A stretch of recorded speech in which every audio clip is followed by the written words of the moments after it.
ಘೋಷಣೆ ಮಾಡಿದ್ದೀರಾ ಸರ್, ಸಿದ್ಧತೆಗಳು ಹೇಗಿದೆ ಸರ್? ಮಾಡಿದ್ದೇವೆ. ಈಗ ಮಾಡಬೇಡಿ ಅಂತ ಹೇಳಿದ್ದಾರೆ ಸುಪ್ರೀಂ ಕೋರ್ಟ್ ಮೊನ್ನೆ 15ನೇ ತಾರೀಕು ಆದೇಶ ಮಾಡಿದೆ ಅಂತ. ಹೌದು, ಫುಟ್ಪಾತ್ ವ್ಯಾಪಾರಿಗಳನ್ನು ಒಕ್ಕಲೆಬ್ಬಿಸಬಾರ್ದು, ಅವ್ರಿಗೆ ಸೂಕ್ತ ಜಾಗವನ್ನು ಕೊಟ್ಟು ತೆರವು ಮಾಡಬೇಕು ಅಂತ. ಈಗ ಕಡೆಗಳಲ್ಲಿ ಒಕ್ಕಲೆಬ್ಬಿಸೋ ಕೆಲಸ ಆಗ್ತಿದೆ ಅನ್ನೋದು ಆರೋಪ ಇದೆ.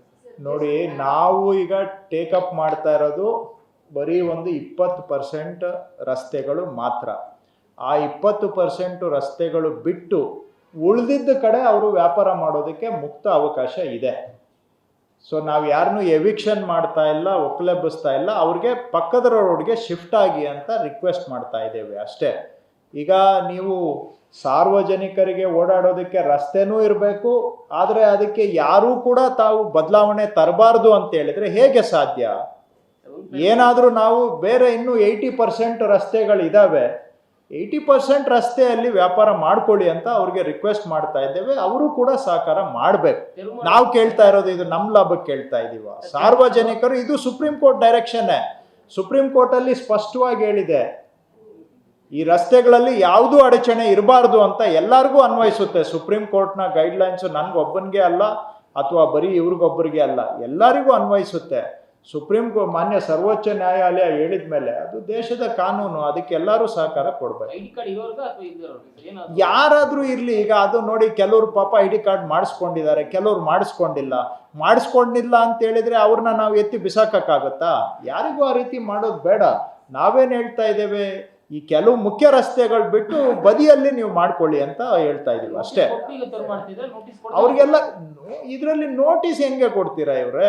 ಏನಂತ ನೋಟಿಸ್ ಕೊಡ್ತೀರಾ? ನಾವು ಆರ್ಟೀರಿಯಲ್, ಸಬ್ ಆರ್ಟೀರಿಯಲ್ ರೋಡ್ಸ್ ಅಲ್ಲಿ ಬಿಟ್ಟು ಬೇರೆ ಕಡೆ ಮಾಡ್ಕೊಳ್ಳಿ ಅಂತ ಹೇಳ್ತಾ ಇದ್ದೀವಿ. ಅದು ನಾನು ಮೊನ್ನೆ ಹೋದ್ವಾರನೂ ನಿಮ್ಗೆ ಹೇಳ್ದೆ, ಅದು 250 ರೂಪಾಯಿಯಿಂದ 10,000, 1 ಲಕ್ಷವರೆಗೂ ಬೇಕಾದರೂ ದಂಡ ಹಾಕ್ಬೋದು. ಅದು ನಾನು ಡಿಸ್ಕ್ರಿಷನ್ ನಮ್ಮ ಲೋಕಲ್ ಆಫೀಸರ್ಸ್ಗೆ ಬಿಟ್ಟಿದ್ದೇವೆ. ಕೋಆಪ್ರೇಷನ್ ಮಾಡಿದರೆ ನಾಮಿನಲ್ ಆಗಿ ಮಾಡಿ, ಕೋಆಪ್ರೇಟ್ ಮಾಡಲಿಲ್ಲ ಅಂದರೆ ಸಿವಿಯರ್ ಪೆನಾಲ್ಟಿನೂ ಹಾಕಿ ಅಂತ ಹೇಳಿದ್ದೇನೆ.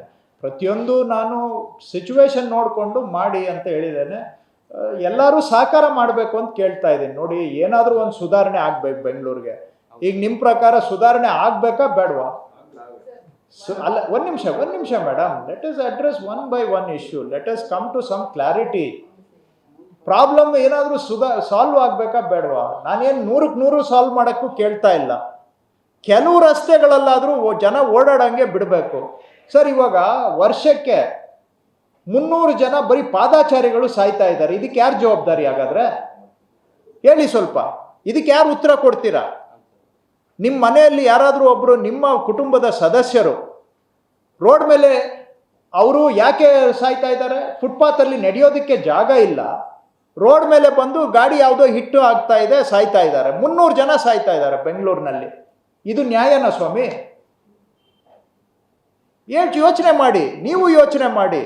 ಎಲ್ಲರೂ ಸಹಕಾರ ಕೊಡಬೇಕು. ಜೀವಕ್ಕಿಂತ ಮುಖ್ಯವಾಗಿರೋದು ಏನಿದೆ ಅನ್ನೋದು ಸ್ವಲ್ಪ ಯೋಚನೆ ಮಾಡಿ.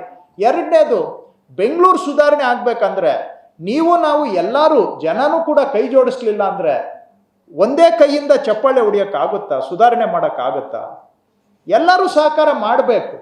ಯಾರೇ ಇರಲಿ, ಅಂಗಡಿಯವರು ಮುಂದಕ್ಕೆ ಎಕ್ಸ್ಟೆನ್ಷನ್ ಮಾಡ್ಕೊಂಡು ಬಂದಿದ್ರೆ ನಾನು ಮತ್ತೆ ಅವ್ರಿಗೆ ರಿಕ್ವೆಸ್ಟ್ ಮಾಡ್ತಾ ಇದ್ದೀನಿ, ವಾಲಂಟಿಯರ್ ಆಗಿ ನೀವು ತಕ್ಕೊಳ್ಳಿ. ನಾವು ಯಾರೂ ಬಂದು ನಿಮ್ಮದ ಅಂಗಡಿ ನೀವು ಮುಂದಕ್ಕೆ ಕಟ್ಕೊಂಡು ಬಂದಿರೋದನ್ನ ಎತ್ತಿ ಕಿತ್ತಾಕ್ಬೇಕು ಮಾಡಬೇಕು ಅಂತಿಲ್ಲ. ದಯವಿಟ್ಟು ನೀವು ತಕ್ಕೊಳ್ಳಿ. ಈಗಲೂ ರಿಕ್ವೆಸ್ಟ್ ಮಾಡ್ತಾ ಇದ್ದೀನಿ, ವಾಲಂಟಿಯರ್ ಆಗಿ ನೀವು ಒತ್ತುವರಿ ಮಾಡ್ಕೊಂಡು ಬಂದಿದ್ರೆ ದಯವಿಟ್ಟು ನೀವು ತೆಗೆದುಕೊಳ್ಳಿ. ಬಲವಂತವಾಗಿ ಅದನ್ನ ತೆರವು ಮಾಡೋದಕ್ಕೆ ಅವಕಾಶ ಕೊಡಬೇಡಿ ಪ್ಲೀಸ್. ನೀವೇ ವಾಲಂಟಿಯರ್ ಆಗಿ ತಕ್ಕೊಳ್ಳಿ. ಯಾವುದು ಸರ್ಕಾರ ಯಾಕೆ ಬಂದು ಬಲವಂತವಾಗಿ ಮಾಡಬೇಕು? ನೀವು ಒತ್ತುವರಿ ಮಾಡ್ಕೊಂಡು ಬಂದಿದ್ದೀರಾ ಸಾರ್ವಜನಿಕರ ಜಾಗ, ನಿಮ್ಮ ಸ್ವಂತ ಜಾಗದಲ್ಲಿ ನೀವು ಬಿಸ್ನೆಸ್ ಮಾಡ್ಕೊಳ್ಳಿ. ಸಾರ್ವಜನಿಕರ ಜಾಗವನ್ನು ಯಾಕೆ ಒತ್ತುವರಿ ಮಾಡ್ತೀರಾ? ಸಾರ್ವಜನಿಕರಿಗೆ ಬಿಡಿ, ಅದು ಸಾರ್ವಜನಿಕರ ಆಸ್ತಿ ಅದು. ಹಾಗೇನೆ ಎಲ್ಲರಿಗೂ ರಿಕ್ವೆಸ್ಟ್ ಮಾಡ್ತೀನಿ, ಕೋಆಪ್ರೇಟ್ ಮಾಡಿ. ಬೆಂಗಳೂರು ಇಲ್ಲ ಅಂದರೆ ಸಮಸ್ಯೆಗಳು ಹೇಳೋದು ಮಾತ್ರ ನಮ್ಮ ಕೆಲಸ, ಪರಿಹಾರದಲ್ಲಿ ನಮ್ದು ಏನೂ ಜವಾಬ್ದಾರಿ ಇಲ್ಲ ಅಂತ ಹೇಳಿದ್ರೆ ಪರಿಹಾರ ಮಾಡೋಕ್ಕಾಗುತ್ತಾ ಅಂತ ವಿಚಾರ ಮಾಡಿ ಅಷ್ಟೇ. ಸ್ಟ್ರೀಟ್ ವೆಂಡಿಂಗ್ ಅವ್ರ ಒಂದು ಪ್ರೊಟೆಕ್ಷನ್ ಆಕ್ಟ್ ಇದೆ, ಸ್ಟ್ರೀಟ್ ವೆಂಡರ್ಸ್ ಪ್ರೊಟೆಕ್ಷನ್ ಆಕ್ಟ್ 2015 ಅಲ್ಲಿ. It's been a decade now the protection act is come. ಅದ್ರಲ್ಲಿ ಕ್ಲಿಯರ್ ಆಗಿ ಹೇಳುತ್ತೆ vending zones, no vending zones. Madam, other than arterial subarterial roads all are vending zones.